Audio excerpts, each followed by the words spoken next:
여러분 안녕하십니까? 7월 23일 월요일 MBC 5시 뉴스입니다. 오늘 오전 스스로 목숨을 끊은 노회찬 의원의 시신은 서울 신촌 세브란스 병원에 안치됐습니다. 빈소가 마련된 현장 취재기자 연결합니다. 이지수 기자 전해주시죠. 노 의원의 빈소는 오후 1시 반쯤 이곳 신촌 세브란스 병원에 마련되었습니다. 현재 유족과 정의당 당직자들이 빈소를 지키고 있습니다. 빈소가 차려지자 정의당 이정미 대표와 심상정 의원이 가장 먼저 조문했고 같은 당 김종대 의원과 추혜선 의원, 윤서 의원도 빈소에서 유족들을 만나 위로했습니다. 잠시 뒤 오후 6시에는 노 의원과 함께 어제까지 미국 순방을 다녀온 여야 원내대표들이 조문할 예정입니다.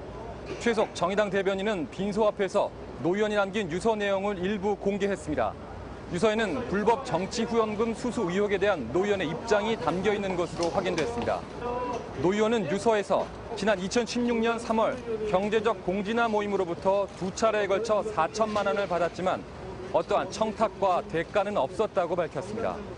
다만 회원들의 자발적 모금이었기 때문에 정상적인 후원 절차를 밟아야 했지만 그러지 못했다. 부끄럽고 책임을 져야 한다고 자책했습니다. 또 국민 여러분께 죄송하다는 말과 함께 정의당을 계속 아껴달라고 당부했습니다. 정의당은 유가족과 상의해 장례 형식을 정의당장으로 하고 기간은 5일장으로 치르기로 결정했습니다. 따라서 발의는 오는 27일 금요일에 치러질 예정입니다. 지금까지 MBC 뉴스 이지수입니다. 노회찬 의원은 오늘 아침 국회에 출근한 뒤 수행비서와 함께 어머니와 동생 가족이 사는 아파트를 다시 찾아 비극적인 선택을 했던 것으로 드러났습니다. 이 아파트 현장에 나가 있는 취재기자 연결합니다. 손령 기자 전해주시죠. 노회찬 의원의 시신이 병원으로 이송된 뒤에도 이곳 현장에서는 경찰과 국가수 요원들이 남아 조금 전까지 현장 감식을 진행했습니다. 지금은 사건 현장이 모두 정리된 상태지만 주민들은 아직도 충격에 휩싸여 있습니다. 노 의원은 오늘 오전 9시 38분 이곳 서울 중구의 한 아파트 현관 앞에서 쓰러진 채 경비원에게 발견됐습니다. 신고를 받고 출동한 소방대원들이 심폐소생술 등을 시도하려 했지만 발견 당시 이미 숨진 상태였습니다. 노 의원이 투신한 지점으로 보이는 아파트 17층과 18층 사이 계단에서는 외투가 발견됐습니다. 외투에는 노 의원의 명함이 들어있었고 지갑 안에서는 3통의 유서가 발견됐습니다. 노 의원은 오늘 아침 국회의원 회관으로 출근했다 어머니와 동생 가족이 사는 이곳으로 다시 찾은 것으로 전해졌습니다. 노 의원은 최근까지 불법 댓글 조작 혐의로 구속 기소된 드루킹 김모 씨 측에게서 불법 정치자금 4,600만 원을 받았다는 의혹을 받아왔습니다. 그러나 노 의원은 불법 정치자금을 받은 적이 없으며 특검 조사에 성실하고 당당하게 임하겠다는 입장을 밝히기도 했습니다. 경찰은 사망 경위에 큰 의문이 없고 유족이 원하지 않는 만큼 부검은 하지 않기로 했다고 밝혔습니다. 경찰은 유족과 정의당 관계자 등을 상대로 사건 경위에 대한 추가 조사를 진행할 계획입니다. 지금까지 MBC 뉴스 손령입니다. 노회찬 의원의 투신 사망 소식을 접한 특검팀은 고인의 명복을 빌고 유가족에게 위로의 뜻을 전했습니다. 검은색 넥타이를 메고 긴급 기자회견을 연 허익범 특검은 중간중간 말을 잇지 못하기도 했습니다. 오전 기자회견 내용 잠깐 직접 들어보시겠습니다. 오늘 예기치 않은 비보를 듣고 굉장히 침통한 마음이 앞섭니다. 이 나라 정치사에 큰 획을 그으셨고 또 이 나라 의정 활동에 큰 페이지를 장식하신 분이 오늘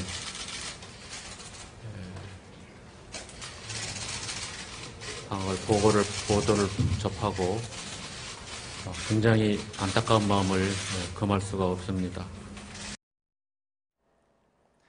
네, 방금 오신 것처럼 허익범 특별검사가 직접 고인의 죽음에 안타까움과 애도를 표시했습니다. 하지만 노 원내대표 측에게 돈을 전달한 드루킹 측에 대한 수사는 계속 진행하기로 했습니다. 특검 사무실에 나가 있는 취재기자 연결해서 자세히 알아보겠습니다. 최경재 기자 전해주시죠. 네, 특검팀은 오늘 오후 매일 공개적으로 열었던 수사 브리핑 대신 비공개로 취재진을 만나 질문에 대답했습니다. 특검팀은 노 원내대표가 큰 뜻을 이루지 못하고 쓰러진 데에 큰 안타까움을 느낀다면서도 돈을 전달한 드루킹 일당에 대한 수사는 계속 진행할 계획이라고 밝혔습니다. 또 금전을 매개로 노 대표의 발목을 잡거나 대가를 요구한 의혹에 대해 최선을 다해 진상을 규명할 것이라고 덧붙였습니다. 특검팀은 노 의원 측에게 소환 통보 등 일체 연락을 한 적이 없었다며 애도한다는 말로 대신하겠다고 말했습니다.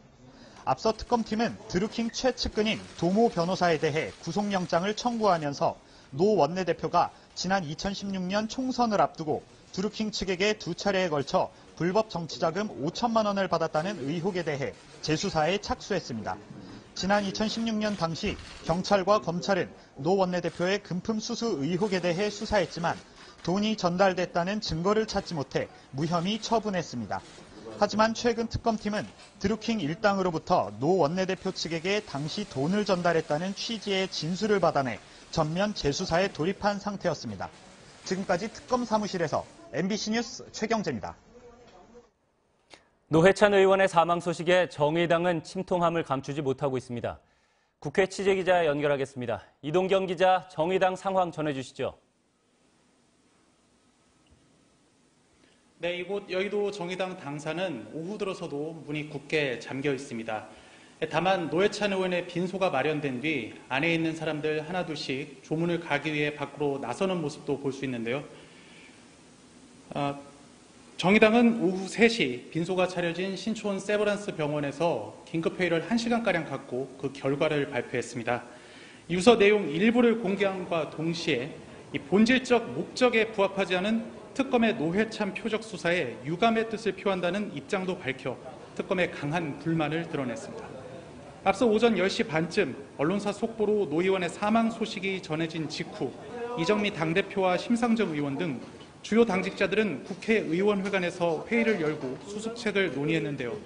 이 회의를 마친 두 의원에게 기자들이 심경을 묻는 질문을 했지만 워낙 충격이 컸던지 이 두 사람 다 끝내 답을 하지 않았습니다.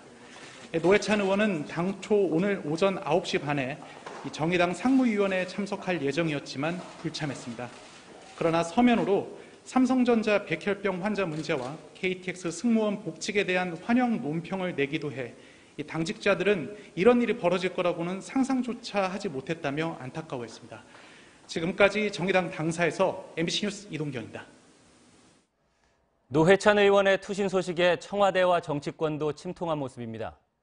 문재인 대통령은 애도의 뜻을 표했고 방미를 함께했던 각 당 원내대표들은 충격을 감추지 못했습니다. 김준석 기자입니다. 문재인 대통령은 노회찬 정의당 원내대표의 사망과 관련해 정말 가슴이 아프고 비통한 심정이라며 애도의 뜻을 표했습니다. 문재인 대통령은 오늘 수석 보좌관 회의에서 노 의원은 당을 함께 하지는 않았지만 같은 시대에 정치하면서 한국 사회를 보다 진보적인 사회로 만들기 위해 함께 노력해왔다며 이같이 말했습니다. 또 노 의원은 한국의 진보 정치를 이끌면서 우리 정치의 폭을 넓히는 데 큰 기여를 해왔고 삭막한 정치판에서 말의 품격을 높이는 면에서도 많은 역할을 했다고 밝혔습니다. 노 원내대표와 함께 3박 5일 동안 방미를 함께했던 각 당 원내대표들은 충격을 감추지 못했습니다.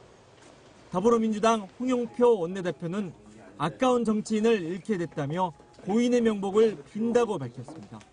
일하는 사람들 그리고 사회적 약자들을 위해서 정말 온몸을 던져서 일해온 그런 정치인으로 저는 생각하고 있고 함께 해왔습니다. 그래서 고인의 명복을 빕니다. 자유한국당 김성태 원내대표는 비보의 말을 잊지 못하겠다며 너무 가슴 아프고 비통한 일이라고 밝혔습니다. 또 그와 관련해서 동료 대표들에게 대명의 목소리도 단 한 번도 없었습니다. 너무 가슴 아프고 비통한 일입니다. 바른미래당 김관영 원내대표는 미국에서 전혀 그런 기색이 보이지 않았다며 굉장히 큰 충격이라고 밝혔습니다. 를 부르시면서 사신 분들이니까 그런 분에게서 굉장히 고민이 있지 않았겠어요. 원내 교섭단체를 같이 했던 장병환 민주평화당 원내대표도 너무 안타깝다고 밝혔습니다. MBC 뉴스 김준석입니다. 다음 소식입니다. 국회에서는 김선수 대법관 후보자에 대한 인사청문회가 열리고 있는데요. 자유한국당은 대표적 진보 법조인 출신인 김 후보자가 이념적으로 편향돼 있다며 공세를 퍼부었습니다. 이혜인 기자입니다. 한국당 의원들은 김선수 대법관 후보자의 정치적 성향을 문제 삼았습니다. 김 후보자는 민변 회장 출신으로 대표적인 진보 법조인으로 평가받고 있습니다. 한국당은 김 후보자가 통합진보당 해산심판 사건에서 통진당 변론을 맡는 등 이념적 편향 우려가 있어 대법관 후보자로 부적절하다고 주장했습니다.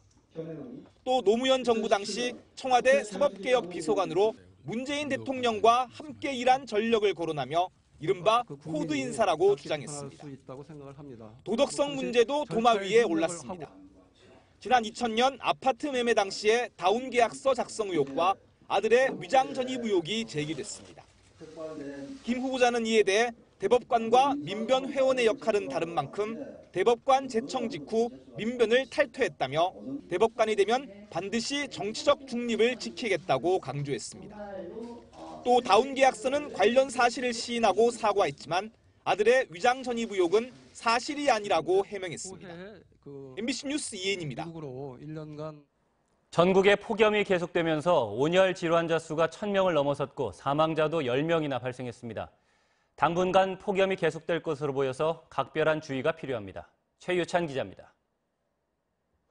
전국의 폭염으로 인한 온열 질환자 수가 계속해서 늘어나고 있습니다.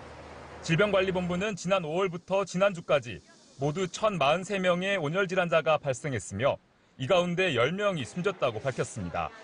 지난해 같은 기간 온열 질환자 수가 397명이었던 것에 비하면 61% 증가한 수치며 사망자도 2배나 늘었습니다. 온열 질환자의 절반가량인 556명은 지난 15일부터 21일까지 한 주 동안 집중됐으며 사망자 가운데 7명도 이 기간에 발생했습니다. 특히 사망자 5명은 80세를 전후한 고령자였으며 실제로 50대 이상인 온열 질환자 수가 523명이나 됐습니다. 온열 질환자들은 열 탈진 증상을 호소하는 경우가 가장 많았으며 열사병과 열경련 등의 질환도 나타났습니다. 온열 질환은 열로 인해 발생하는 급성 질환으로 뜨거운 환경에 장시간 노출될 때 두통이나 어지러움과 같은 증상이 나타나며 방치하면 사망에 이를 수 있습니다. 질병관리본부는 당분간 온열 질환자 수가 계속 증가할 것으로 전망된다며 낮 시간대나 폭염특보가 발효되면 실외 활동을 자제할 것을 공고했습니다. 또 술이나 카페인 음료 대신 생수나 이온 음료 등을 규칙적으로 섭취해 줄 것을 당부했습니다. MBC 뉴스 최유찬입니다. 최근 항공기 결함 등으로 인한 출발 지연이 잇따르고 있는 아시아나 항공에 대해서 국토교통부가 특별 점검에 들어갔습니다. 국토부는 아시아나 항공에 대한 특별 점검을 어제부터 시작해 다음 달 3일까지 진행하며 운항 스케줄 수준의 적정한 정비 인력을 가동하고 있는지, 예산은 충분히 확보했는지 등을 확인할 예정입니다. 아시아나 항공은 기체 결함으로 지난 주말에도 국제선 4편의 출발이 지연됐고 오늘은 제주 노선 6편이 결항되는 등 지연과 결항이 잇따르고 있습니다. 국토부는 아시아나 항공부터 시작해 다른 국적 항공사의 정비 실태에 대해서도 전수조사할 방침입니다. 계속해서 오늘의 증시 전해드립니다.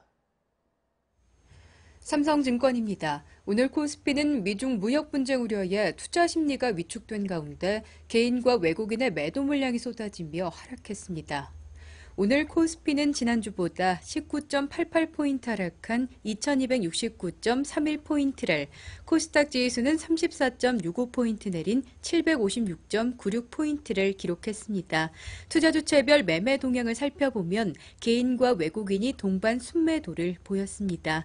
업종별로는 등락이 엇갈린 가운데 셀트리온이 6%대 낙폭을 기록하는 등 의약품업의 하락이 눈에 띄었고 삼성전자와 SK하이닉스 등 전기전자업과 의료정밀, 건설업 등도 내리며 장을 마쳤습니다.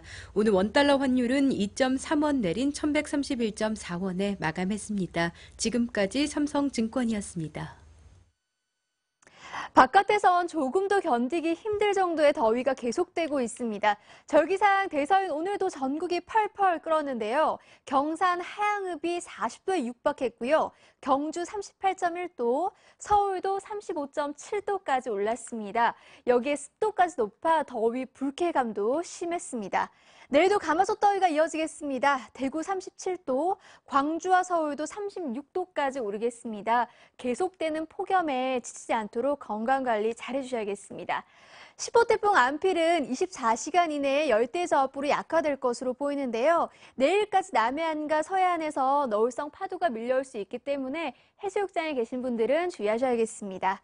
내일도 가끔 구름만 지나게 있고 푹푹 찌는 무더위가 이어지겠습니다. 아침 기온은 서울이 26도, 대전 27도, 강릉 29도로 밤사이에 많은 지역에서 열대야가 나타나겠고요. 낮 기온 서울 36도, 대전 35도, 부산 34도까지 오르겠습니다. 당분간 별다른 비 소식 없는 가운데 밤낮으로 무더운 날씨 계속될 전망입니다. 날씨였습니다. 뉴스 마칩니다. 시청해주신 여러분 고맙습니다.